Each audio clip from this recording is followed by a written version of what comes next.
বছর খানিক পরে রাজ্যের মধ্যে এলান হয়ে গেছে বাদশাহ হারুনুর রশিদের শেষ মুহূর্ত চলে মুমূর্ষ অবস্থায়।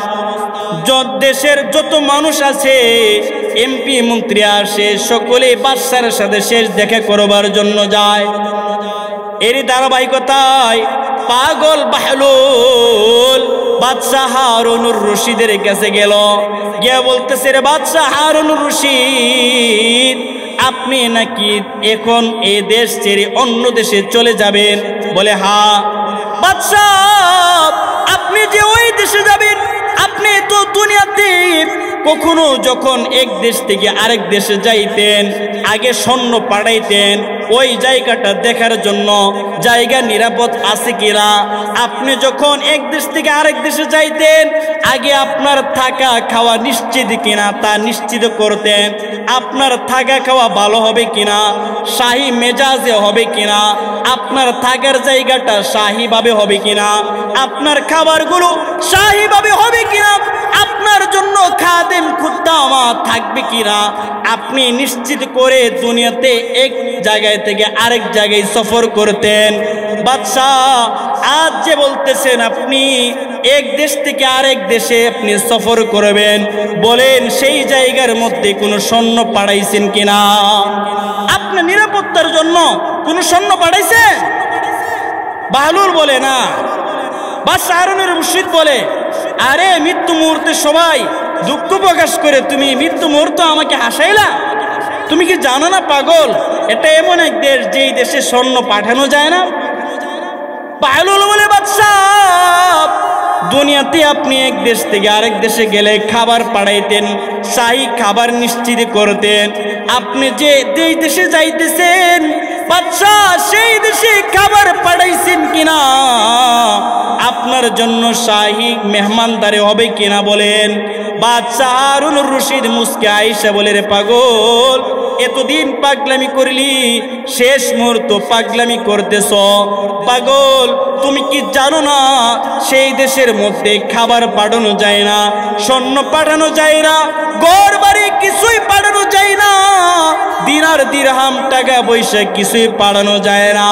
বাহলুল বলে, বাদশাহ, আপনি বলেছিলেন আমার চাইতে বড় কোনো পাগল পাইলে আমি যেন আপনার দেওয়া লাঠিটা তাকে হাদিয়া দেই। এই যে লন, আপনার লাঠি আপনাকেই হাদিয়া দিলাম, কারণ আমি পাগলের দৃষ্টিতে, আমার দৃষ্টিতে আপনার চাইতে বড় পাগল, বড় বোকা আমি আর কাউকে পাইলাম না। বিসমিল্লাহির রহমানির রহিম।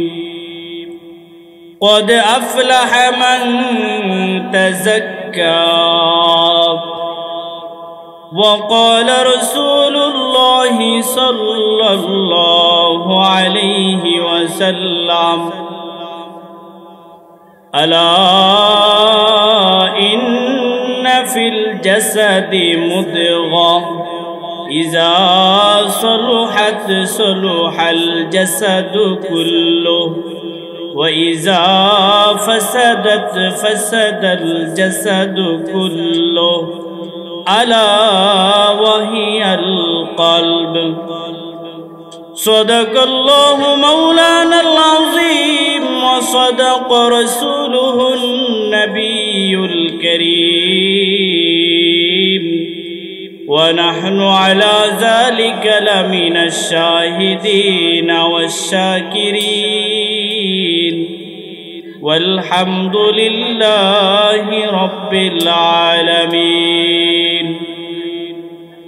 إن الله وملائكته يصلون على النبي يا أيها الذين آمنوا صلوا عليه وسلموا تسليما صلى الله وعلى محمد صلى الله وعليه وسلم صلى الله على محمد सल्लल्लाहु अलैहि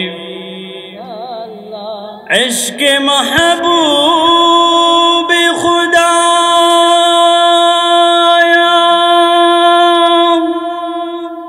जिस दिल में हासिल नहीं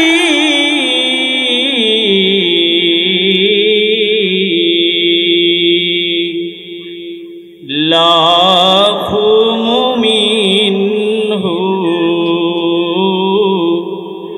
मगर ईमान में कामिल नहीं सल्लल्लाहु अलैहि मुहम्मद सल्लल्लाहु अलैहि वसल्लम सल्लल्लाहु अलैहि मुहम्मद सल्लल्लाहु अलैहि वसल्लम इश्क महबूब खुदाया जिक्रो का लिल मुश्ताकी खैरु शराबीन व कुल्लु शराबीन दूनहु कसराबीन सल्लल्लाहु अलैहि मुहम्मद सल्लल्लाहु वसल्लम सल्लल्लाहु अलैहि मुहम्मद सल्लल्लाहु अलैहि हे रसूल तुम्हारी ভালোবাসি অন্তরে শুধু মুখে নয় জান্নাতের আশায় নয় হে রাসূল জাহান্নাম কেউ ডরি না হে রাসূল তোমায় ভালোবাসি অন্তরে শুধু মুখে নয় জান্নাতের আশায় নয় হে রাসূল জাহান্নাম কেউ ডরি না তোমারই নাম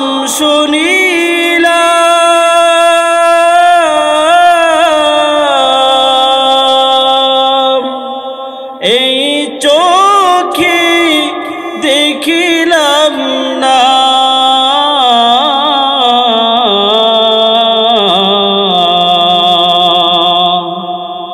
তোমারই নাম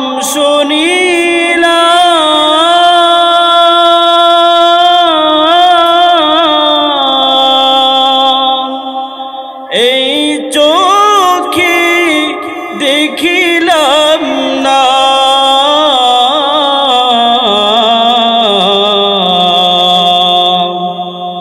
এই সুর যদি শুনে থাকো আর দূরে থাকিও না হে রাসূল তোমায় ভালোবাসি অন্তরে শুধু মুখে নয় জান্নাতের আশায় নয় হে রাসূল জাহান্নাম কেউ ডরি না যেদিন দিদার হবে আপনার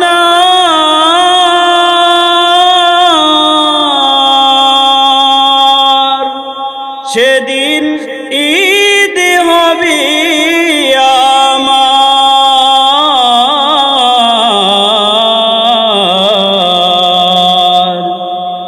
যেদিন দিদার হবে আপনার,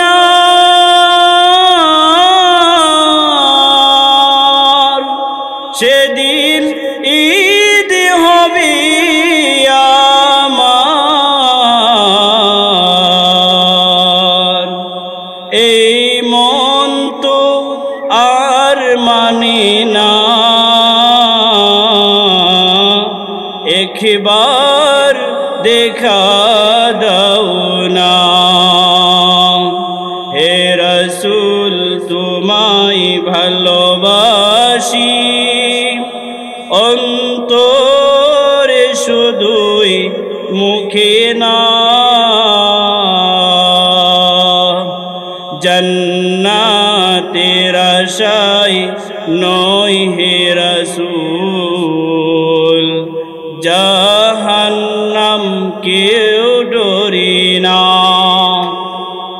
আলহামদুলিল্লাহ, মহান আল্লাহ তাআলার দরবারে লাখ কোটি শুকর যে রব্বুল আলামিন ঐতিহ্যবাহী বরকতুল্লাহ পশ্চিম পাড়া বাইতুল আকসা জামি মসজিদের মুসল্লিগণ ও যুবকবৃন্দের উদ্যোগে কবরবাসীদের স্মরণে 2 দিন ব্যাপী 25তম বার্ষিক ওয়াজ মাহফিলের প্রথম দিনের সম্মানিত সভাপতি সাহেব হযরত মাওলানা মুফতি সিকবাতুল্লাহ বিন সাদেক, উপস্থিত আছেন হযরত মাওলানা মুফতি বাইজিদ আহমদ বিন কাসেম, উপস্থিত আছেন বরকতুল্লাহ কেন্দ্রীয় মসজিদের খতিব মুফতি আল আমিন কাসমি সাহেব।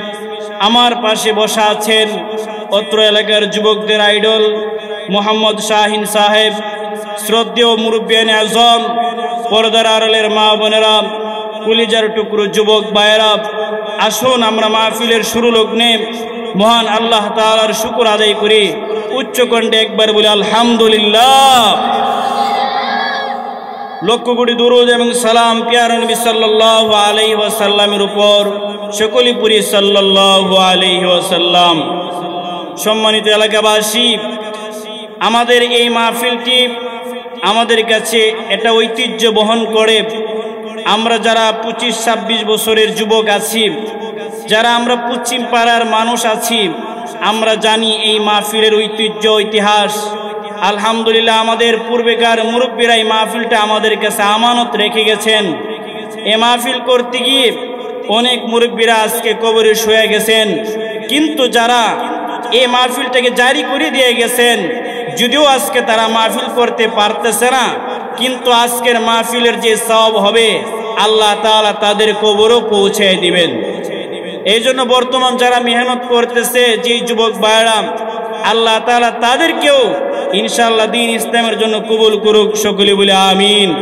সম্মানিত এলাকাবাসী, আপনারা এদিক সেদিক ঘোরাফেরা না করে মেহেরবানি করে আজকের মাহফিলে চলে আসুন।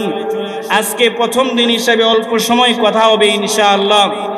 আমাকে মাহফিল কর্তৃপক্ষ এবং কি এলাকার মুরব্বীরা আমাকে জানিয়েছিলেন যে আমি যেন শেষ দিন কথা বলি, এই জন্য যে শেষ দিন মানুষ বেশি হবে, কিন্তু আগামীকাল আমার মাহফিল আছে আরেক জায়গায় থাকায় আমি আমার মাহফিলের কমিটি যারা আছেন শ্রদ্ধেয় কাকা এবং হুজুর, তাদের কাছে আমি অনুরোধ করলাম যে আমাকে যদি প্রথম দিন দেওয়া হয় তাহলে আমার জন্য একটু সুবিধা হয়। এই জন্য আজকে প্রথম দিনের শেষ অধিবেশনের প্রথম পর্যায়ে বাদ এসে আপনাদের সামনে বসেছি। কোরআন ও হাদিস থেকে কিছু কথা আপনাদের সামনে যেন আমি বলতে পারি, আল্লাহ তাআলা যেন আমাকে সেই তৌফিক দান করে। ওমা তৌফিকি ইল্লা বিল্লাহ। সম্মানিত মুসল্লিয়ানে কেরাম, এলাকাবাসী, আমি আপনাদের সামনে খুতবায় যে আয়াত তেলাওয়াত করেছি, এই আয়াতে আল্লাহ রাব্বুল আলামিন একটি চমৎকার গুরুত্বপূর্ণ কথা বলেছেন। চমৎকার গুরুত্বপূর্ণ কথাটা হলো, আল্লাহ তাআলা বলেন যে দুনিয়াতে এক শ্রেণীর বান্দা আছে যারা দুনিয়াতেই সফলতা অর্জন করে ফেলেছে। সুবহানাল্লাহ। সফলতা যারা অর্জন করতে পারবে তাদের ঠিকানা কি হবে? আল্লাহ তাআলা এক আয়াতে, অন্য আয়াতে বলেন, ফামান যুহজিহা আনিন নার ওয়া উদখিলাল জান্নাতা ফাকাদ ফাজ। আল্লাহ তাআলা বলেন, যারা সফলতা অর্জন করে ফেলেছে আমি আল্লাহ তাআলা তাদেরকে জান্নাতুল ফেরদাউস দান করব। সুবহানাল্লাহ বলি। এই জন্য আমার খুতবায় আয়াতকৃত তেলাওয়াতকৃত আয়াতে আল্লাহ রাব্বুল আলামিন শুধু একটা গুণের কথা বলেছেন। যারা একটা গুণ দুনিয়াতে অর্জন করবে, আল্লাহ তাআলা বলেন এরা দুনিয়াতে সফল কাম হয়ে গেছে, হবে এমন না। যদি তার মধ্যে এই গুণ যত বেশি থাকবে, সে দুনিয়াতেই সফলতার সার্টিফিকেট নিয়ে কবরে যাবে। সুবহানাল্লাহ বলি। এই জন্য দুনিয়াতে আমি যেন সফলতার সার্টিফিকেট সনদ নিতে পারি, এমন একটা বিষয় আমাদের জানা দরকার আছে না নাই? কি সেই বিষয়? আল্লাহ রাব্বুল আলামিন বলেন قد أفلح من تزكى। আল্লাহ তাআলা বলেন বান্দা, তুমি যদি তোমার অন্তরটাকে ঠিক করতে পারো, পরিশুদ্ধ করতে পারো, তাহলে তুমি দুনিয়াতে সফল কাম হয়ে যাবে। সুবহানাল্লাহ। অন্তরটা ঠিক করতে হবে, কারণ আমাদের এই আড়াই হাত বডির মধ্যে, এই শরীরের মধ্যে সবচেয়ে গুরুত্বপূর্ণ জায়গা হলো কলব, অন্তর, হৃদয়। লুকমান হাকিম নামে একজন জ্ঞানী ছিল, বড় প্রজ্ঞামান। আল্লাহ তাআলা এই লুকমান হাকিমকে বলতেছেন, হে লুকমান হাকিম, তুমি কি নবুয়তি নিবা? তখন লুকমান হাকিম বলতেছেন, আল্লাহ, আমি নবুয়তের দায়িত্ব, বিশাল বড় দায়িত্ব, এ দায়িত্ব আমি চাই না। আল্লাহ, আপনি যদি আমাকে হিকমত দান করেন, প্রজ্ঞা দান করেন, জ্ঞান দান করেন, যার দ্বারা আমি কৌশল অবলম্বন করতে পারি।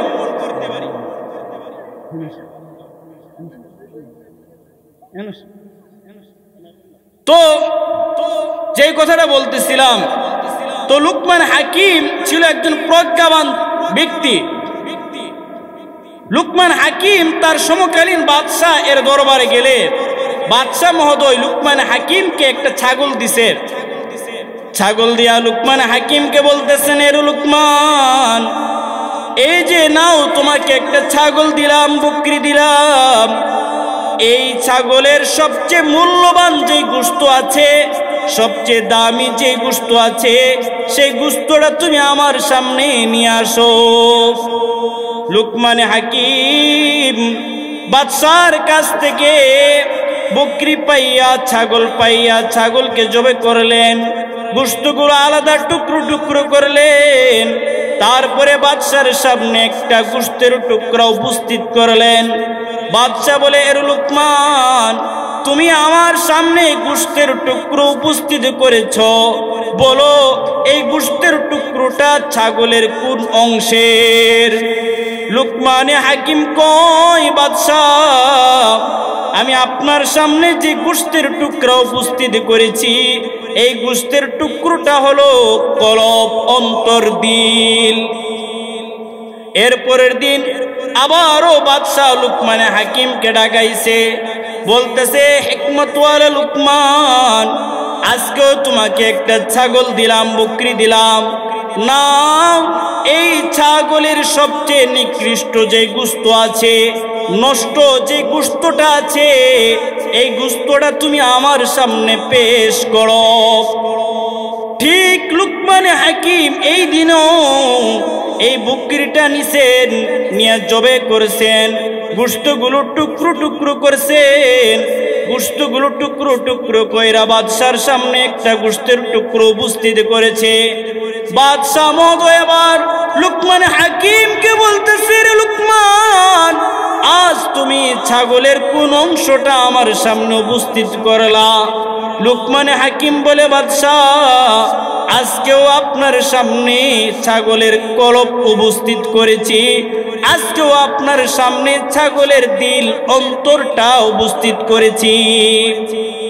বাদশাহ বলে, লুকমান, ছাগলের সবচেয়ে ভালো গোশত চাইলাম, দিলা অন্তর, সবচেয়ে খারাপ গোশত চাইলাম, তাও দিলা অন্তর। এর হিকমত কি? এর কারণ কি?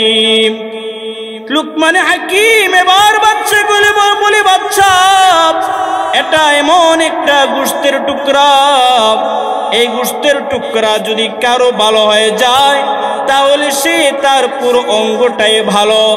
আর এই গোশতের টুকরা যদি নষ্ট হয়ে যায়, এই গোশতের টুকরোটা যদি খারাপ হয়ে যায়, তাহলে আড়াই হাত বড়ি পুরাটাই নষ্ট হয়ে যায়।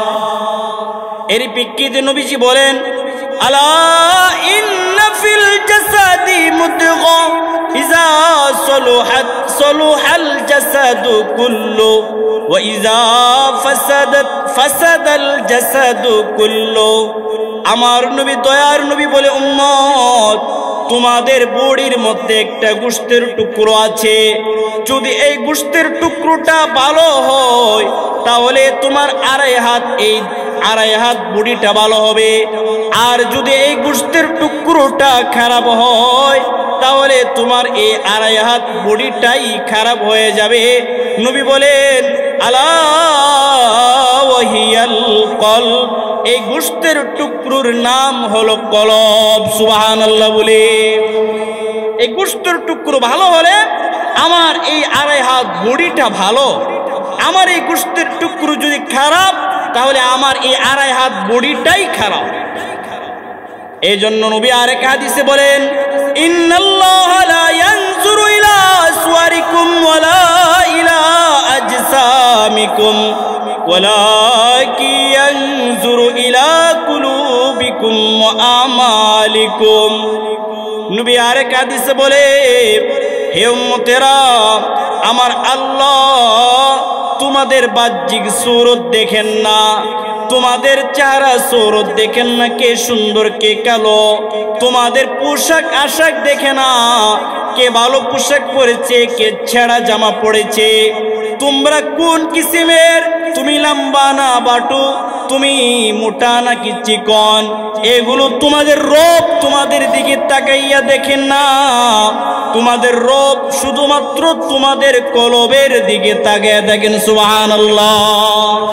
দেখতে চাই কলবটা কেমন, কলবটা ভালো, তাহলে আল্লাহ তাআলা বলেন, কদ আফলাহা মান তাযাক্কা, যারা তাদের কলবটাকে পরিশুদ্ধ করে ফেলেছে তারা দুনিয়াতেই সফলতা পেয়ে গেছে। সুবহানাল্লাহ।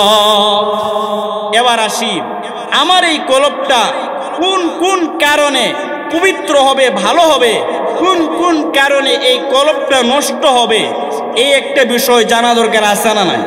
আমার আলোচ্য বিষয়, গুরুত্বপূর্ণ আলোচ্য বিষয় এটাই যে এই যে একটা গোশতের টুকরা কলব আছে, কোন কোন কাজ করলে এই গোশতের টুকরোটা ভালো হবে আর কোন কোন কাজ করলে এই গোশতের টুকরোটা নাপাক হবে, নষ্ট হবে। আজকের আলোচ্য বিষয় এটাই। জানি না কতক্ষণ সময় পাবো, যতক্ষণ সময় পাই ইনশাআল্লাহ এই একটা বিষয় নিয়ে আপনাদের সামনে বিস্তারিত আলোচনা করার প্রয়াস চালাবো ইনশাআল্লাহ। ওমা তৌফিক ইল্লা বিল্লাহ। সকলে বলেন আমিন। এক নাম্বার, আমার কলব ভালো হবে, কোন কোন কারণে ভালো হবে, আজকে এই বিষয়টা আগে আলোচনা করি। এক নাম্বার, আমাদের কলব ভালো হবে, নবী বলেন, কাসরাতু যিকরুল্লাহ। এক নাম্বার হলো, যদি কোনো বান্দা আল্লাহ তাআলার জিকির বেশি বেশি করে করে তাহলে তার অন্তরটা ভালো হয়ে যায়। সুবহানাল্লাহ। এই জন্য নবী বলেন, ক্বালা রাসূলুল্লাহ সাল্লাল্লাহু আলাইহি ওয়াসাল্লাম, প্যার নবী সাল্লাল্লাহু আলাইহি ওয়াসাল্লাম বলেন, লোহার মধ্যে যেমন মরিচিকা ধরে, জং ধরে, লোহার মধ্যে জং ধরে কি ধরে না? লোহার মধ্যে যেমন জং ধরে, নবী বলে হাদিসের মধ্যে এই কলবের মধ্যেও তেমন জং ধরে, মরিচিকা ধরে। প্যার নবী বলেন, লোহার মধ্যে জং ধরলে যেমন রেত দিয়ে ঘষলে লোহার জংগুলো দূর হয়, মরিচিকাগুলো দূর হয়ে যায়। বান্দা উম্মত, তুমি যদি তোমার দিল দিয়ে জিকির করো তাহলে এই নাপাক, এই নষ্ট অন্তরটা দিন দিন তাজা হবে। সুবহানাল্লাহ। দিন দিন তাজা হবে। এই জন্য যারা আল্লাহর ওলি হইছে তারা বেশি বেশি করে জিকির করেছে। জিকিরের অনেকগুলো ব্যাখ্যা আছে। এক নম্বর ব্যাখ্যা, জিকিরের প্রথম নম্বরে ব্যাখ্যা হলো কালামুল্লাহ বেশি তেলাওয়াত করা। ইন্না নাহনু নাযালনা যিকরা ওয়া ইন্না লাহু লাহাফিজুন। এই আয়াতের মধ্যে আল্লাহ তাআলা বলেন আমি জিকির নাজিল করেছি, মানে হলো কোরআন নাজিল করেছে। এই কোরআন যারা পড়বে, এই কোরআন অনুযায়ী যারা জীবন গড়বে, আল্লাহ তাআলা বলেন যারা কোরআন পড়নেওয়ালা তাদের অন্তরটা দিন দিন পরিষ্কার হবে। সুবহানাল্লাহ। আমরা মুসলমান মাসকে মাস যাই, কোরআনকে দেখি না। কোরআনের রং কেমন, কোরআনে কয়টা আয়াত আছে আমরা মুসলমান জানি না। আজকে আফসোসের বিষয়, আমার দিলটা দিন দিন মরে যাচ্ছে। ইবাদতে মজা আসে না কেন আমি নিজেও বুঝি না। যার দিল যত ভালো সে ইবাদতে তত মজা পাবে। আর এই দিল ভালো হওয়ার প্রথম নাম্বার মেডিসিন হলো কালামুল্লাহ তেলাওয়াত করা, যেটা আল্লাহ কোরআনে বলেছেন ইন্না নাহনু নাযালনা যিকরা ওয়া ইন্না লাহু লাহাফিজুন। আমি এই কালামুল্লাহ নাজিল করেছি। এই কালামুল্লাহ এটা হলো আল্লাহ তাআলার জিকির, এর দ্বারা আল্লাহ তাআলার কথাবার্তাগুলো রয়েছে। আমি কালামুল্লাহ তেলাওয়াত করব, তো যত বেশি তেলাওয়াত করব তত আমার অন্তরটা পরিষ্কার হবে। সুবহানাল্লাহ। আলেমদের অন্তর পরিষ্কার বেশি হয় এজন্য যে তারা কোরআনে কারীম বেশি বেশি পড়ে। এই জন্য প্রথম নাম্বার সবক আমরা পাইলাম আমাদের অন্তরটা পরিশুদ্ধ করতে, তা হলো আমরা বেশি বেশি কি তেলাওয়াত করব? কালামুল্লাহ তথা কোরআন শরীফ বেশি বেশি তেলাওয়াত করব। দুই নাম্বার জিকরুল্লাহর ব্যাখ্যা। ইমাম আহমদ ইবনে হাম্বল রাহমাতুল্লাহি আলাইহি বলেন জিকরুল্লাহ আয়াম্মা নাহাল্লাহ। ইমাম আহমদ ইবনে হাম্বল রাহমাতুল্লাহি আলাইহি বলেন জিকরুল্লাহ মানে হলো নিজের অঙ্গ প্রত্যঙ্গ গুলাকে গুনাহমুক্ত রাখা। সুবহানাল্লাহ। এই হাত এটা একটা অঙ্গ, এই মাথা একটা অঙ্গ, এই চোখ একটা অঙ্গ, এই জবান একটা অঙ্গ, এই কান একটা অঙ্গ, এই পা একটা অঙ্গ। এই অঙ্গগুলোকে যদি আমি গুনাহমুক্ত রাখতে পারি, আমার অঙ্গগুলো জিকিরের মধ্যে আছে। আর এই অঙ্গগুলো যদি গুনাহযুক্ত রাখি তাহলে আমার অঙ্গগুলো জিকিরের মধ্যে নাই। এ হাত দ্বারা যদি আমি ভালো কাজ করি, এ হাত জিকিরের মধ্যে আছে। এ হাত দিয়ে যদি আমি গুনাহের কাজ করি, আমি সুদী লেনদেন করি, তাহলে এ হাত জিকিরের মধ্যে নাই। এই চোখ দিয়ে যদি আমি মাকে দেখি, বাবাকে দেখি, কবুল হজের সওয়াব হবে। এই চোখ দিয়ে যদি আমি কোরআন দেখি সওয়াব হবে, জিকির হবে। এই চোখ দিয়ে যদি আমি জায়েজ জিনিস দেখি, এই চোখ জিকিরের মধ্যে থাকবে। এই চোখ দিয়ে যদি আমি বেগানা নারী দেখি, মোবাইলের মধ্যে অশ্লীল ভিডিও দেখি, তাহলে এই চোখ জিকিরের মধ্যে না। এই জবান দিয়ে যদি আমি সহি কথা বলি, ভালো কথা বলি, তাসবিহ পড়ি, ভালো ভালো কথা বলি, এই জবান জিকিরের মধ্যে থাকবে। আর এই জবান দিয়ে যদি আমি গুনাহ কথা বলি, এই জবান দিয়ে যদি মিথ্যা বলি, এই জবান দিয়ে যদি গীবত করে, এই জবান দিয়ে যদি আমি ঝগড়া করে, তাহলে এই জবান জিকিরের মধ্যে নাই। এই কান দিছে, এই কান দিয়ে যদি আমি মুয়াজ্জিনের আযান শুনি, এই কান দিয়ে যদি আমি কালামুল্লাহ শুনি, এই কান দিয়ে যদি আমি তাফসীরের মাহফিলের কথাগুলো শুনি, তাহলে আমার এই কান জিকিরের মধ্যে আছে। আর যদি এই কান দিয়ে আমি ইয়ারফোন লাগে গান শুনি, বক্স লাগিয়ে লাগিয়ে গান শুনি, বাউল গান শুনি, তাহলে এই কান জিকিরের মধ্যে না। ঠিক কিনা বলে? এই জন্য সাহাবায়ে কেরাম অঙ্গ প্রত্যঙ্গ গুলাকে খুব যত্নে রাখতেন। কারণ হলো আল্লাহ তাআলা বলেন সূরা ইয়াসিনের মধ্যে আল-ইয়াওমা নাখতিমু আলা আফওয়াহিহিম ওয়া তুকাল্লিমুনা আইদিহিম ওয়া তাশহাদু আরজুলুহুম বিমা কানু ইয়াকসিবুন। সূরা ইয়াসিনের 65 নম্বর আয়াতে আল্লাহ তাআলা বলেন কিয়ামতের মাঠে আমি নাফরমানদের জবানটাকে বন্ধ করে দিব, তারা জবান দিয়ে কোনো কথা বলতে পারবে না। সেদিন আমাদের হাত আল্লাহর দরবারে আমাদের বিরুদ্ধে সাক্ষী দিবে, আমার পা আল্লাহ তাআলার দরবারে আমার বিরুদ্ধে সাক্ষী দিবে, আমার হাত পা গুলো সেদিন কথা বলবে, সেদিন রবের দরবারে আমার বিরুদ্ধে নালিশ করবে। আমি যদি হাত দিয়ে গুনাহ করি, এই চোখ দিয়ে গুনাহ করি, এই কান দিয়ে গুনাহ করি, আল্লাহ তাআলা সূরা ইয়াসিনের মধ্যে বলেন, বান্দা কিয়ামতের মাঠে তুই তোর নাফরমান, তুমি যে গুনাহগুলো করেছো জাহান্নামের আযাব আর ভয় দেখা তুমি ভয় পাইবা, তুমি তোমার জবান দিয়ে তখন বাঁচার জন্য মিথ্যা বলবা। আমি আল্লাহ সূরা ইয়াসিনের মধ্যে বলতেছি, সেদিন তোমাদের জবানগুলো বন্ধ করে দিব, সেদিন তোমাদের হাত পা গুলো আমি আল্লাহর দরবারে তোমাদের বিরুদ্ধে নালিশ করবে। এজন্য সাহাবায়ে কেরাম অঙ্গ প্রত্যঙ্গ গুলা যেন ভালো কাজে ব্যবহার হয় এটার ফিকির করতেন। দুইজন সাহাবী, হযরত সাদ ইবনে আবি ওয়াক্কাস রাদিয়াল্লাহু তাআলা, এক সাহাবী, আরেকজন সাহাবী হলো হযরত আব্দুল্লাহ ইবনে জাহাশ। দুই সাহাবী যুদ্ধের ময়দানে যাবে।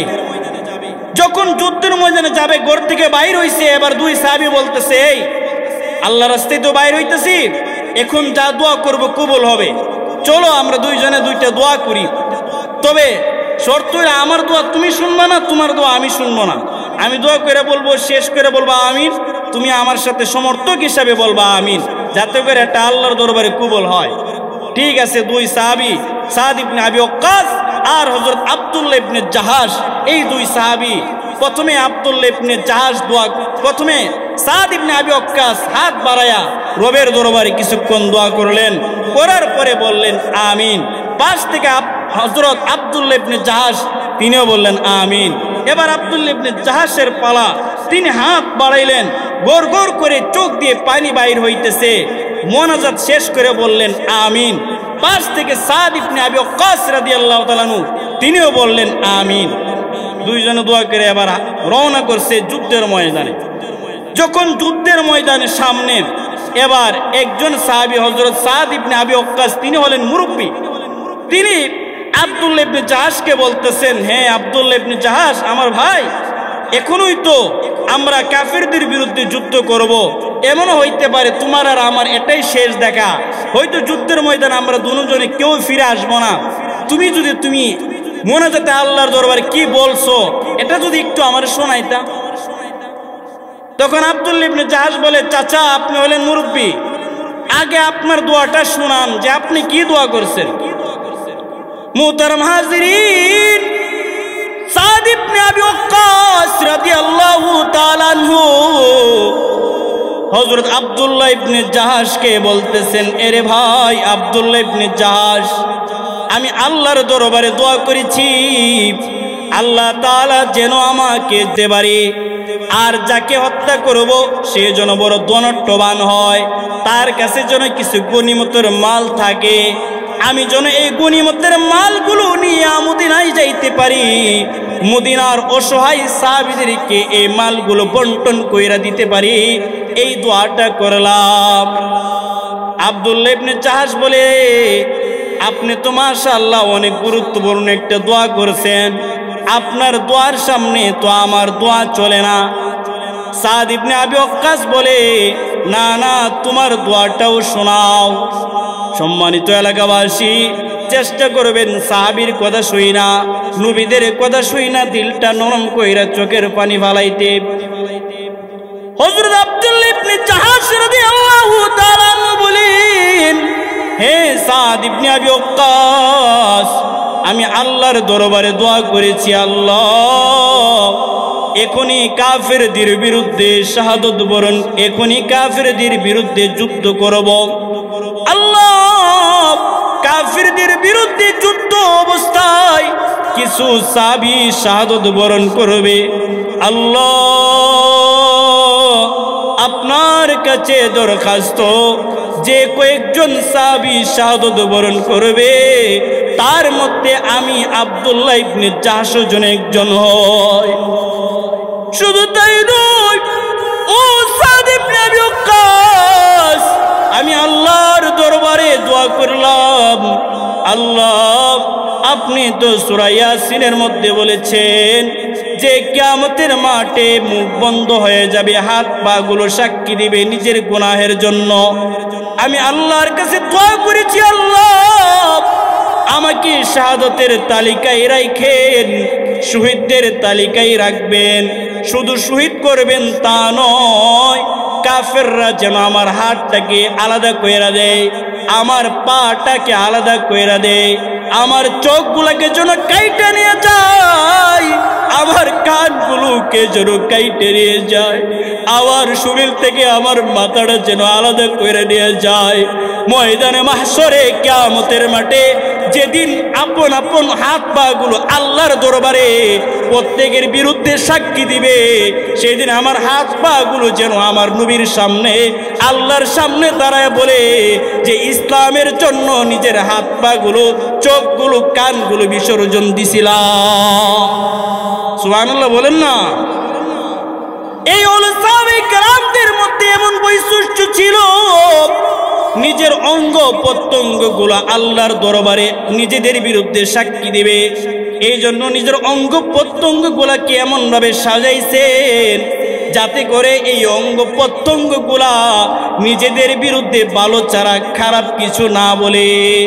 আর আমরার অবস্থা এমন হইল রে ভাই, সারাদিন চলে যায় এ হাত দিয়ে একবার কোরআন ধরতে পারি না, সারাটা দিন চলে যায় এই হাতের মধ্যে উজুর পানি লাগে না, এই চারার মধ্যে উজুর পানি লাগে না, এই চারার মধ্যে গুনাহের ছাপ লাগে, হাতের মধ্যে গুনাহের ছাপ লাগে। ও ভাই, আমি যদি আমার অন্তরটা পরিষ্কার করতে চাই, আমি যদি সফল কাম হইতে চাই, তাহলে আমার অঙ্গ প্রত্যঙ্গ গুলাকে পবিত্র রাখতে হবে। সুবহানাল্লাহ। তাহলে কি বললাম? জিকরুল্লাহর 2 নম্বর ব্যাখ্যা কি বললাম? যে অঙ্গ প্রত্যঙ্গ গুলাকে ঠিক রাখতে হবে। 3 নম্বর জিকরুল্লাহর ব্যাখ্যা, ফাযকুরুনি আযকুরুকুম। আল্লাহ তাআলা বলেন, বান্দা তুমি যদি আমাকে স্মরণ করো, আমিও তোমাকে স্মরণ করব। সুবহানাল্লাহ। মানে হলো আমি যদি আল্লাহ তাআলার জিকির করি, তাহলে আল্লাহ তাআলাও আমাকে আমার জিকির করবেন। সুবহানাল্লাহ। এজন্য নবী এক হাদিসে বলেন যে এক লোকের অনেক মালওয়ালা, টাকাওয়ালা, সে টাকা থাকার কারণে, মাল থাকার কারণে দান সদকা করে, আর একজন লোক টাকা নাই, দান সদকা করতে পারে না, এই জন্য বসে বসে জিকির করে। তো নবী বলেন এই 2 ব্যক্তির মধ্যে শ্রেষ্ঠতম ব্যক্তি হলো তারা যারা জিকির করে। সুবহানাল্লাহ। একজনের মাল আছে, সে মালগুলো দান করে, এই দানের মধ্যে রিয়া থাকতেও পারে, লৌকিকতা থাকতেও পারে, কিন্তু যে জিকির করে, নবী বলেন তার এই জিকিরের মাধ্যমে অন্তরটা যদি ময়লা যুক্ত হয়ে থাকে, পরিষ্কার হতে থাকে। আর আল্লাহ তাআলা অন্তরের দিকে যেহেতু তাকিয়ে থাকেন, এই জন্য যে দান করে তার চেয়ে তো দামি বান্দা হলো তারা যারা জিকির করে। সুবহানাল্লাহ। এই জন্য এক কবি বলেন, জিকরুকা লিল মুশতাকি খায়রু শারাবিন ওয়া কুল্লু শারাবিন দুনাহু কাসারাবিন ওয়া কুল্লু শারাবিন দুনাহু কাসারাবিন। এক শায়ের বলে, যারা মদ পান করে, মদ না খাইলে মাথা ঠিক থাকে না।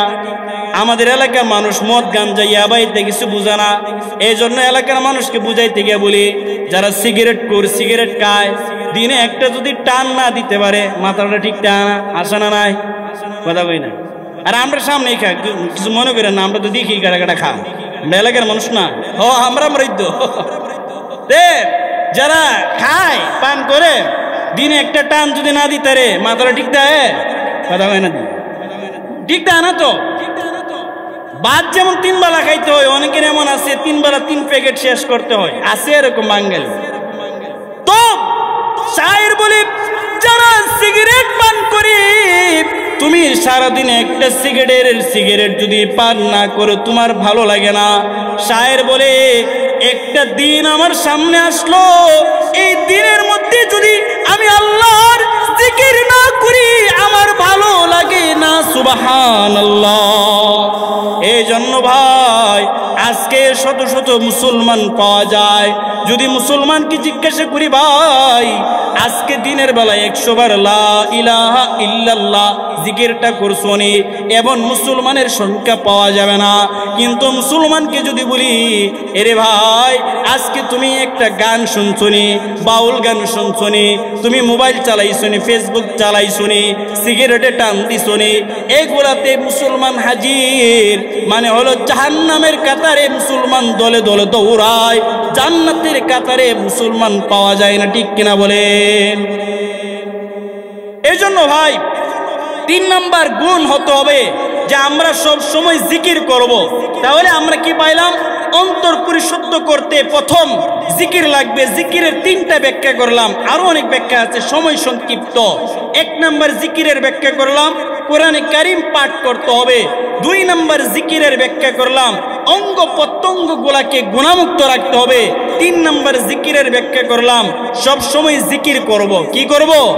জিকির করব। সুবহানাল্লাহ, আলহামদুলিল্লাহ, আল্লাহু আকবার, লা ইলাহা ইল্লাল্লাহ, আস্তাগফিরুল্লাহ, আস্তাগফিরুল্লাহ। কখনো কখনো নবীর শানে দুরূদ পড়বেন। সবচেয়ে ছোট্ট দুরূদ হলো সাল্লাল্লাহু আলাইহি ওয়াসাল্লাম। এই জিকিরগুলো আমরা করব তো ইনশাআল্লাহ। আল্লাহ তাআলা আমাদের সবাইকে এই জিকির করার তৌফিক দান করুন, সকলে বলি আমিন। 2 নাম্বার, অন্তর, কুলুষিত অন্তর, নষ্ট অন্তর পবিত্র হবে, নষ্ট অন্তরটা আলোকিত হবে, ভালো হবে। 2 নাম্বার গুণ হলো নবী বলেন ফিকরু আখিরাত, মৃত্যুর ফিকির, মরণের ফিকির, মরণের পরবর্তী জিন্দেগির ফিকির। হযরত হুসাইন রাদিয়াল্লাহু তাআলা এর বংশধর, আহলে বায়তের বংশধর জয়নুল আবিদিন, জয়নুল আবিদিন যখন মারা গেলেন, মারা যাওয়ার পরে তার কাঁধের মধ্যে দেখে বিশাল বড় বড় 2টা গর্ত।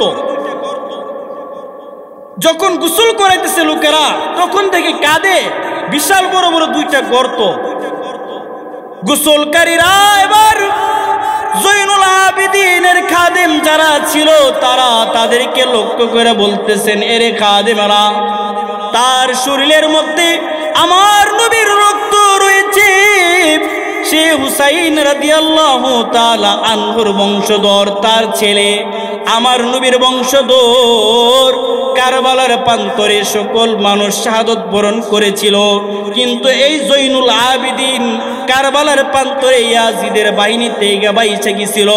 আল্লাহ তাআলা এই জয়নুল আবিদিনের মাধ্যমে নবীর বংশটা ঠিক রেখেছেন। গোসলকারীরা জয়নুল আবিদিনের খাদেমদেরকে বলতেছে, রে খাদেম, আমার নবীর রক্ত যার শরীরের মধ্যে, তার পিঠের মধ্যে, তার কাঁধের মধ্যে 2টা বিশাল বড় গর্ত কিসের? খাদেমেরা এবার হাউমাউ করে কাঁদতেছে আর বলতেছে, রে মানুষ, সমাজের মানুষেরা, জয়নুল আবিদিন তিনি ছিলেন একজন শাসক, একজন দেশের প্রধানমন্ত্রী, রাষ্ট্রদানায়ক। তিনি রাষ্ট্র পরিচালনা করতেন। তিনি গরিব, অসহায়, অভাবী যারা ছিল তাদের খানা নিয়মিত বন্টন করতেন, গম আটা নিয়মিত বন্টন করতেন। সারা দিনে তিনি ইবাদত করতেন, সারা দিনে মানুষের সেবা করতেন। রাত্রের বেলাও তিনি গমগুলো, আটাগুলো মানুষের ঘরে ঘরে পৌঁছায় দিতেন। কখনো কখনো এমন হয়তো যখন গমের বস্তাগুলো মানুষের বাড়ি বাড়ি পৌঁছাইতে হবে, আমরা যারা খাদেম ছিলাম, কর্মচারী ছিলাম, আমরা গমের বস্তাগুলো মাথায় নিতাম, কাঁধে নিতাম। জয়নুল আবিদিন রাদিয়াল্লাহু তাআলা আনহু আমাদের কাছে বলতো, এরে ভাই, আমাকেও একটা গমের বস্তা আমার কাঁধে দাও। খাদেমরা বলতো, ওগো নবী পরিবারের সন্তান, ও জয়নুল আবিদিন, আপনার শরীরে নবীর রক্ত রয়েছে, যাকে আমরা নিজের জীবনের চাইতে বেশি ভালোবাসি। আপনার শরীরের মধ্যে ইমাম হুসাইন রাদিয়াল্লাহু তাআলা আনহুর রক্ত রয়েছে। আমরা আপনাকে নিজের জীবনের চাইতে ভালোবাসি। আমরা জীবিত থাকতে আপনি কষ্ট করবেন, গমের বস্তা কাঁধে নিবেন, মাথায় নিবেন, আমরা তা মানতে পারি না। জৈনুল আবিদিন রাদিয়াল্লাহু তাআলা আনহু খাদেমদেরকে বলতো, এরে খাদেমেরা, আমি যে ময়দানে মাহশরে দাঁড়াবো, আল্লাহর দরবারে দাঁড়াবো কিয়ামতের মাঠে, সেদিন আল্লাহ তাআলা যদি আমাকে জিজ্ঞাসা করে, রে জৈনাল, তোকে আমি শাসক বানিয়েছিলাম, দেশের প্রধানমন্ত্রী বানিয়েছিলাম, তুমি জনগণের জন্য কি কষ্ট করেছ? সেদিন কি তোমরা আমার পাপের বোঝা গ্রহণ করবা নাকি? দুনিয়ার বোঝা নেওয়ার জন্য তোমরা আবদার জানাও, কিয়ামতের মাঠে যদি আহকামুল হাকিমিন আল্লাহ আমাকে ধরেন, সেদিন কি তোমরা আমার কাছ থেকে সেই অপরাধের বোঝাটুকু নিতে পারবা কি? এই কথা বইলা জৈনুল আবিদিন নিজের পিঠে নিজে গম নিতেন। নবী পরিবারের সদস্য, বিনা হিসেবে জান্নাত, তারপর আখিরাতের ফিকির, মৃত্যুর পরবর্তী জীবনের ফিকির আছে না নাই? কথা কই না দি? আছে। কেমন আছে? আছে যে নিজের পিঠে গর্ত হয়ে যায়, তারপরও কাজ ছাড়ে না, এই ভয়ে যে মৃত্যুর পরবর্তীতে না জানে কি হয়, না জানে আমার রব আমাকে দইরা বসেন, কে জৈনুল আবিদিন, তোমাকে নবী পরিবারের সদস্য বানাইছি, এ বইলা তুমি কি আরাম মতে চলবা? জনগণের সেবা তুমি করবা না?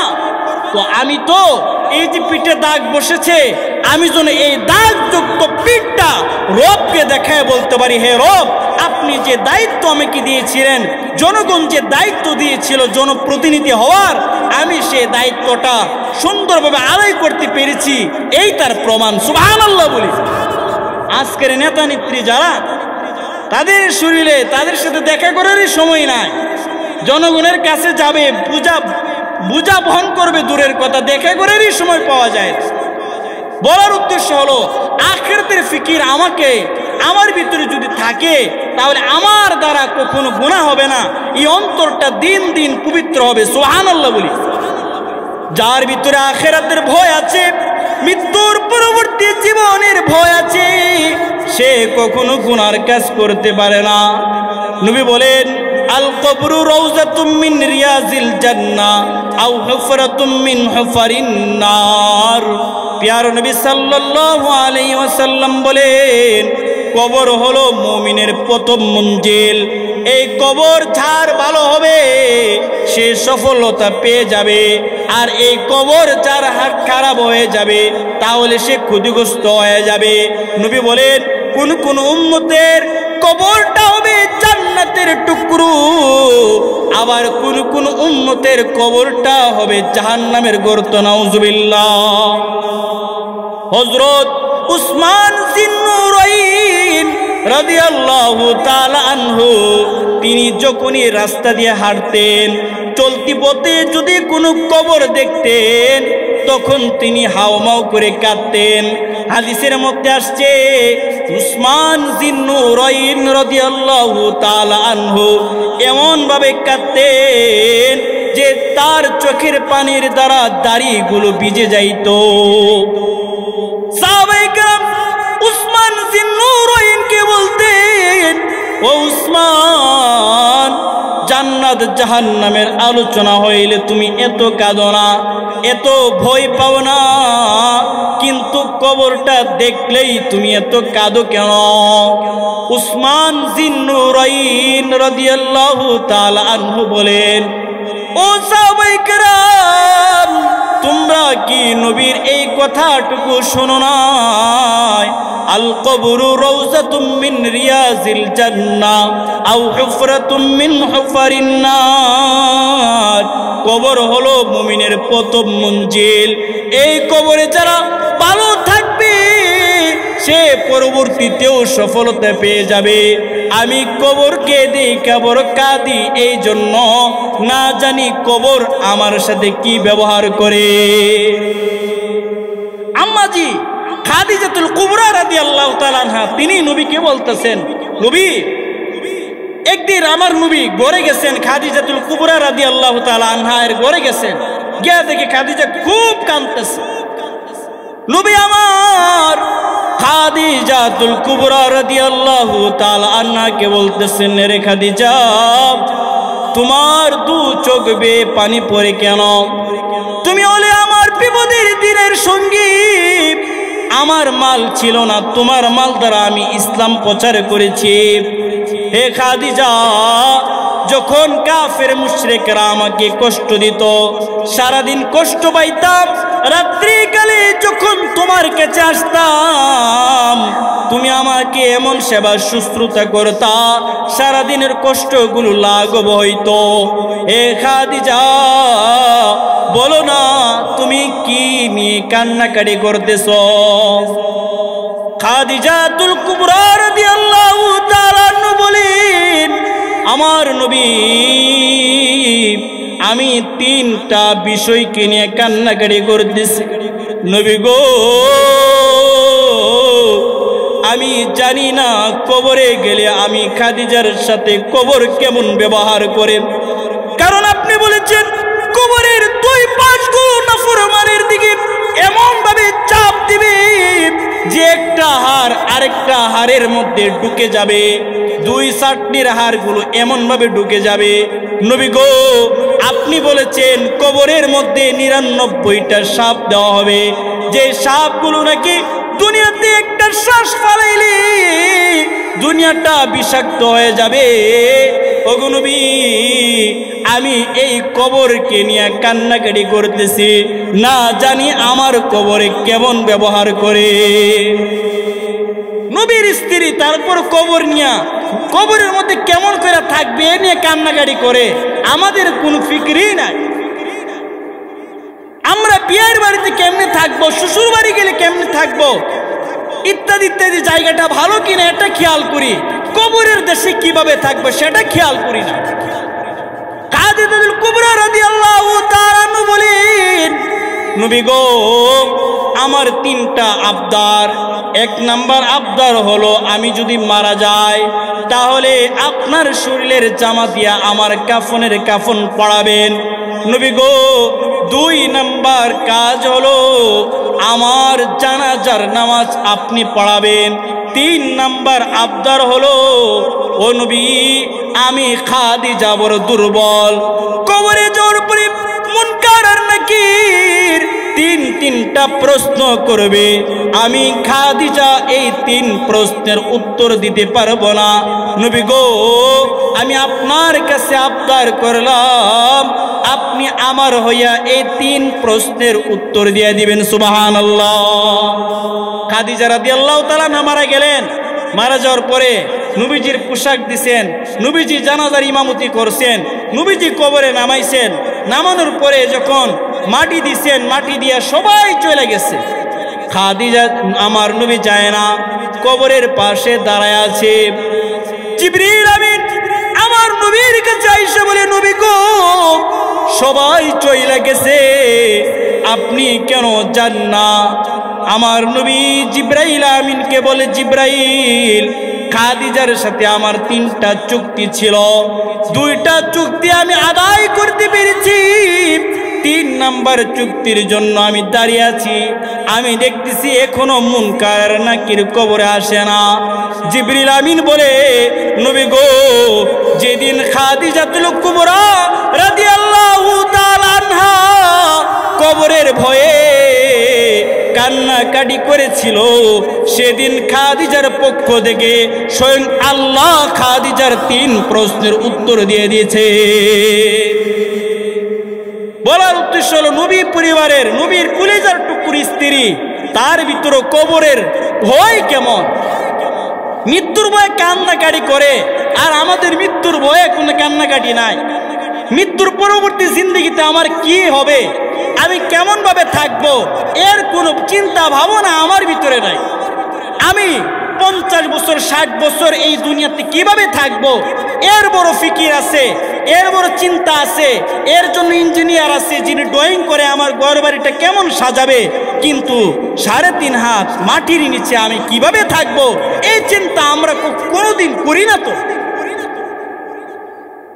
বাদশাহ হারুন রশিদ এর জমানায় একটা পাগল ছিল, তার নাম হলো বাহলুল। বাহলুল পাগল এমন একটা পাগল যিনি সব সময় কবরস্থানে থাকতেন, কবরের মধ্যে থাকতেন। মানুষ যদি জিজ্ঞাসা করে, এরে বাহলুল তুমি কবরে কেন থাকো, গুরুস্থানে কেমন থাকো, তখন বাহলুল বলে, আমি এমন সম্প্রদায়ের সাথে থাকি যাদেরকে আমি 2টা কথা বললেও তারা আমাকে পাল্টা কোনো কথা বলে না, তারা আমাকে কষ্ট দেয় না। দুনিয়ার মানুষের সাথে চললে পাগল বইলা ঢিল মারে, কিন্তু আমি এমন কিছু মানুষের সাথে চলাফেরা করি যারা কখনো আমাকে কষ্ট দেয় না। বলেন তো, যে কবর সবসময় থাকে এই মন মানসিকতায়, সে কি স্বাভাবিক না পাগল? কথা হয় না, পাগল। এলান হইছে, বাদশাহ হারুন রশিদ এলান করেছে। এই বাদশাহ হারুন রশিদ বাহলুলকে বলতেছে, রে বাহলুল এই যে নাও তোমার কাছে আমার একটা রাজ দরবারের লাঠি দিলাম, এই লাঠিটা তোমার কাছে রাখো, যদি তোমার চাইতো বড় কোনো পাগল পাও এই এলাকায় আমার রাজ্যের মধ্যে, তাহলে এই লাঠিটা তুমি তাকে দিয়া দিবা। হারুন রশিদ বলে, এই পাগল, তোমার চাইতে যদি বড় কোনো পাগল তুমি দুনিয়াতে পাও, তাহলে তোমার এই লাঠিটা, আমার এই লাঠিটা তুমি ওই পাগলকে দিয়া দিবা। বছর খানিক পরে রাজ্যের মধ্যে এলান হয়ে গেছে, বাদশাহ হারুন রশিদের শেষ মুহূর্ত চলে মুমূর্ষু অবস্থায়। দেশের যত মানুষ আছে, এমপি মন্ত্রী আসে, সকলে বাদশার সাথে শেষ দেখা করবার জন্য যায়। এরই ধারাবাহিকতায় পাগল বাহলুল বাদশাহ হারুন রশিদের কাছে গেল, গিয়ে বলতেছে, রে বাদশাহ হারুন রশিদ আপনি নাকি এখন এই দেশ ছেড়ে অন্য দেশে চলে যাবেন? বলে, হ্যাঁ। বাদশাহ আপনি যে ওই দেশে যাবেন, আপনি তো দুনিয়াতে কখনো যখন এক দেশ থেকে আরেক দেশে যাইতেন আগে সৈন্য পাঠাইতেন ওই জায়গাটা দেখার জন্য, জায়গা নিরাপদ আছে কিনা। আপনি যখন এক দেশ থেকে আরেক দেশে যাইতেন আগে আপনার থাকা খাওয়া নিশ্চিত কিনা তা নিশ্চিত করতেন, আপনার থাকা খাওয়া ভালো হবে কিনা, শাহী মেজাজে হবে কিনা, আপনার থাকার জায়গাটা শাহীভাবে হবে কিনা, আপনার খাবারগুলো শাহীভাবে হবে কিনা, আপনার জন্য খাদেম খুদ্দামা থাকবে কিনা, আপনি নিশ্চিত করে দুনিয়াতে এক জায়গায় থেকে আরেক জায়গায় সফর করতেন। বাদশাহ আজ যে বলতেছেন আপনি এক দেশ থেকে আরেক দেশে আপনি সফর করবেন, বলেন সেই জায়গার মধ্যে কোনো সৈন্য পাঠাইছেন কিনা, আপনার নিরাপত্তার জন্য কোনো সৈন্য পাঠাইছেন? বাহলুল বলে, না। বাদশাহ হারুন রশিদ বলে, আরে মৃত্যু মুহূর্তে সবাই দুঃখ প্রকাশ করে, তুমি মৃত্যু মুহূর্তে আমাকে হাসাইলা? তুমি কি জানো না পাগল, এটা এমন এক দেশ যেই দেশে সৈন্য পাঠানো যায় না। বাহলুল বলে, বাদশাহ দুনিয়াতে আপনি এক দেশ থেকে আরেক দেশে গেলে খাবার পাঠাইতেন, শাহী খাবার নিশ্চিত করতেন, আপনি যে যেই দেশে যাইতেছেন বাদশাহ সেই দেশে খাবার পাঠাইছেন কিনা, আপনার জন্য শাহী মেহমানদারি হবে কিনা বলেন। বাদশাহ হারুন রশিদ মুস্কে আইসা বলে, রে পাগল এতদিন পাগলামি করলি, শেষ মুহূর্ত পাগলামি করতেছ। পাগল তুমি কি জানো না সেই দেশের মধ্যে খাবার পাঠানো যায় না, সৈন্য পাঠানো যায় না, ঘর বাড়ি কিছুই পাঠানো যায় না, দিনার দিরহাম টাকা পয়সা কিছুই পাঠানো যায় না। বাহলুল বলে, বাদশাহ আপনি বলেছিলেন আমার চাইতে বড় কোনো পাগল পাইলে আমি যেন আপনার দেওয়া লাঠিটা তাকে হাদিয়া দেই, এই যে লন আপনার লাঠি আপনাকেই হাদিয়া দিলাম, কারণ আমি পাগলের দৃষ্টিতে, আমার দৃষ্টিতে আপনার চাইতে বড় পাগল বড় বোকা আমি আর কাউকে পাইলাম না। এবার হারুন রশিদ মৃত্যু মুহূর্তে কাঁদে আর বলে, ওরে পাগল বাহলুল, বলো তুমি কোন দৃষ্টিতে আমাকে পাগল পায়লা? পাগল বাহলুল বলে, ও বাদশা মহোদয়, আপনি দুনিয়াতে এক দেশ থেকে আরেক দেশে যাইলে খাবার নিশ্চিত করতেন, থাকার জায়গা নিশ্চিত করতেন, সৈন্যবাহিনী পাঠাইয়া জায়গা নিরাপদ কিনা নিশ্চিত করতেন। বাদশা, আপনি বলতেছেন এখন দুনিয়া ছেড়ে কবর দেশে চলে যাবেন। বাদশাহ, আমি বলতেছি সেই দেশের মধ্যেও সৈন্য পাঠানো যায়, সেই দেশের মধ্যেও ভালো খাবারের ব্যবস্থা করা যায়, সেই দেশের মধ্যেও আরামদায়ক বাসস্থান ব্যবস্থা করা যায়। আপনি যেহেতু আপনার জীবনে এইগুলো করেন না, এই জন্য আমি পাগলের দৃষ্টিতে সবচেয়ে বড় পাগল হলে আপনি। ঠিক কিনা বলেন? এই মানে বাহলুল পাগলের দৃষ্টিতে সবচেয়ে বড় পাগল কে? বাদশা পাগল। বাহলুল বলতেছে যে অবশ্যই অবশ্যই সেই দেশে খাবার পাঠানো যায়, ভালো বাসস্থানের ব্যবস্থা করা যায়, সৈন্যবাহিনীর ব্যবস্থা করা যায়। আপনি যেহেতু করেন নাই, তাহলে আমার দৃষ্টিতে সবচেয়ে বড় পাগল আপনি। এই চলুন আপনার লাঠি আপনারে দিয়ে দিলাম। এই ঘটনা বলার উদ্দেশ্য কি? উদ্দেশ্য হলো আমরা কি বাদশা হারুন রশিদের মতো পাগল হইয়া দুনিয়া ছাড়বো, নাকি স্বাভাবিক থাইকা আমার এই দুনিয়াতে যেমনই কাটুক না কেন আমার আখিরাতের বাসস্থান যেন দামি বাসস্থান হয়, আমার আখিরাতের জায়গাটা যেন ভালো হয়, এই কাজটা আমরা দুনিয়াতে করতে পারবো তো ইনশাআল্লাহ? আল্লাহ তাআলা আমাদের সবাইকে এই কাজগুলো করার তৌফিক দান করে, সকলে বলে আমিন। তাহলে বললাম এই দিল ঠিক হবে, পবিত্র হবে। এক নাম্বার বললাম বেশি বেশি জিকির করলে। বলেন দিল পবিত্র হবে কি করলে? বেশি বেশি জিকির করলে। দুই নাম্বার এই অন্তরাত্মা পবিত্র হবে, এই অন্তরাত্মাটা পাক পবিত্র হবে বেশি বেশি মৃত্যুর ফিকির করলে। আমাদের আকাবির আস্তাব যারা যারা আল্লাহর ওলি হইছেন তারা মুরাকাবা করতেন। মুরাকাবার মধ্যে বৈশা তার মৃত্যু পরবর্তী জীবন কেমন হবে, মৃত্যুর পরবর্তীতে তার কি হবে, তার মরণটা কেমন হবে, এটা নিয়ে সে গবেষণা করছে। নবী বলেন নাফরমানের মৃত্যু এত ভয়াবহ, আযাবদায়ক, যন্ত্রণাদায়ক হবে।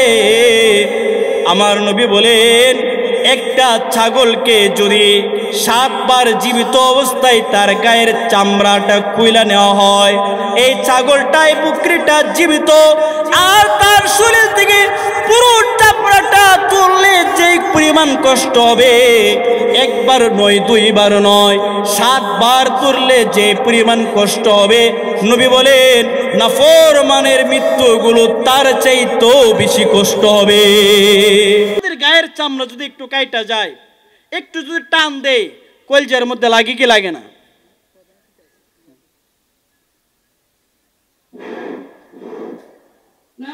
কলজার মধ্যে গিয়ে লাগে কি লাগে না? লাগে। বুঝাইতে চাই যদি আমার চামড়াটাই 7 বার আমার শরীর থেকে জীবিত থাকা অবস্থায় তুললে কষ্টটা কেমন হবে? আমি একটু বুঝার জন্য বলতেছি, অনুভূতির জন্য। নবী বলেন নাফরমানের মৃত্যুগুলো এর চেয়ে তো বেশি কষ্ট হবে। এই জন্য মোহতারাম মুসল্লিনে কেরাম এলাকাবাসী যারা আছি, আমার এই ছোট্ট হায়াতটাকে আমার যেন নাফরমানি দিয়ে না কাটে, আমার এই ছোট্ট হায়াতটা আমরা যেন ইবাদতের মধ্যে কাটাইতে পারি। আমি আজকে আপনাদের সামনে অন্তর পরিশুদ্ধ করার 2টা সবক, 2টি কথা বললাম। প্রথম কথা হইল, যদি আমি আমার অন্তরটা পবিত্র করতে পারি, পাক পবিত্র বানাইতে পারি, আল্লাহ তাআলা বলেন এই বান্দাগুলো দুনিয়াতেই সফলতা পেয়ে যাবে। সুবহানাল্লাহ। কদ আফলাহা মান তাযাক্কা, যে যারা নিজেদের কলবকে পরিশুদ্ধ করতে পারলো তারা সফল কাম হয়ে গেল। সফল কাম কারা? আল্লাহ তাআলা এক আয়াতে বলেন ফামান যুহজিয়া আনিন নার ওয়া উদখিলাল জান্নাতা ফাকাদ ফাজ। আল্লাহ তাআলা বলেন সফলতা বান্দা কারা জানো? যারা আখিরাতের ময়দানে জাহান্নাম থেকে বাইচা গেল, জান্নাতে প্রবেশ করে ফেলল। সুবহানাল্লাহ। তাহলে তারা হবে সফলতা। সফলতা আসবে আমার অন্তর পবিত্র করলে। অন্তর পবিত্র করা যায় কিসের মাধ্যমে? 1 নাম্বার কথা বললাম জিক্রুল্লাহর মাধ্যমে তথা অধিক পরিমাণে জিকিরের মাধ্যমে। 2 নাম্বার বললাম যে অধিক পরিমাণে মৃত্যুর কথা স্মরণ করলে, মৃত্যুর পরবর্তী জীবনের কথা স্মরণ করলে এই দুইটা কাজ করতে পারবো তো ইনশাআল্লাহ। 3 নাম্বার কাজ, যে কাজগুলো করলে আমার অন্তরটা পবিত্র হবে। 3 নাম্বার কাজ নবী বলেন, قال رسول الله صلى الله عليه وسلم, প্যারা নবী সাল্লাল্লাহু আলাইহি ওয়াসাল্লাম বলেন 3 নাম্বার কাজ হলো তারকুল মাসিয়া, গুনাহ মুক্ত জীবন, গুনাহ ছেড়ে দেওয়া। কেউ যদি গুনাহ ছাড়তে পারে তাহলে তার দিলটা পবিত্র হবে, আর কেউ যদি গুনাহ করতে থাকে তাহলে তার দিলটা দিন দিন নষ্ট হতে থাকবে। সুদ যারা খাবে, এই সুদ থেকে বাঁচতে বড় কষ্ট হয়। আমি যখন সুদ ঘুষ থেকে বাঁচতে পারবো, আমার দিলটা দিন দিন পবিত্র হবে। আর আমি আমার শরীরের মধ্যে যদি সুদের টাকা, ঘুষের টাকা ঢুকায়, আমার এই দিলটা দিন দিন নষ্ট হয়ে যাবে। আমি যদি মোবাইলের মধ্যে খারাপ ভিডিও দেখি, যুবক, আজকে যুবক ইবাদতে যায় না, সপ্তাহে একদিন যায় শুক্রবারে, তাতেও ইবাদতের মজা পায় না। যুবক, তুমি যত মোবাইলে গুনাহ করবে তত তোমার দিলটা নষ্ট হয়ে যাবে। মন চাই গুনাহ করতে। এর যুবক, তুমি যদি তোমার দিলটাকে গুনাহ মুক্ত রাখতে পারো, মোবাইলের গুনাহ থেকে বাঁচতে পারো রে যুবক, তাহলে তোমার দিলটা পবিত্র হবে। আর যদি তুমি মোবাইলের গুনায় বেসে যাও তাহলে তোমার এই দিলটা নাপাক হয়ে যাবে, ঠিক কিনা বলেন? তাহলে 3 নম্বর কি পাইলাম? গুনাহমুক্ত থাকলে দিল পবিত্র, গুনাহযুক্ত হইলে দিলটা নষ্ট হয়ে যাবে, নাপাক হয়ে যাবে। আমাদের সম্মানিত মেহমান এসে বলেছে, আমি আপনাদের এলাকার সন্তান, আমার বাড়ির লোকে মাহফিল, এবং এই মসজিদে আমি মক্তব করেছি, ছোটকাল থেকে মসজিদের সাথে অঙ্গাঙ্গিভাবে জড়িত। আপনারা যারা বসেছেন, আপনারা সবাই আমাকে দেখেছেন, আপনাদের দোয়াই আল্লাহ তাআলা আলেম বানিয়েছেন। এখনো আলহামদুলিল্লাহ বিভিন্ন জায়গায় কথা বলি। আগামীকাল এই মাহফিলে কথা বলার কথা ছিল না, আগামীকাল আমার মাহফিল হলো ভৈরব বাউসকান্দি, সেথায় মাহফিল থাকার কারণে আপনাদের কাছে প্রথম দিন বয়ানের জন্য না, আসলে আমি বয়ান পারি না, আপনাদের সামনে কথা বলার মতো যোগ্যতা আমার নাই, কারণ আপনাদের চোখের সামনে আমি বড় হয়েছি। শুধুমাত্র দোয়া নেওয়ার জন্য আপনাদের সামনে বসেছি। ভুল কিছু বলে থাকলে এগুলো সব আমার পক্ষ থেকে, আর সঠিক কিছু যদি বলে থাকি সব আল্লাহ তাআলার দয়ায় সাহায্যে আমি বলেছি। এই কথাগুলো যেন আল্লাহ আমাকে সহ আমাদের গ্রামবাসী যারা আছে সকলকে যেন এই কথাগুলো উপর আমল করতে পারে, সেই তৌফিক দান করুক। সকলে বলে আমিন।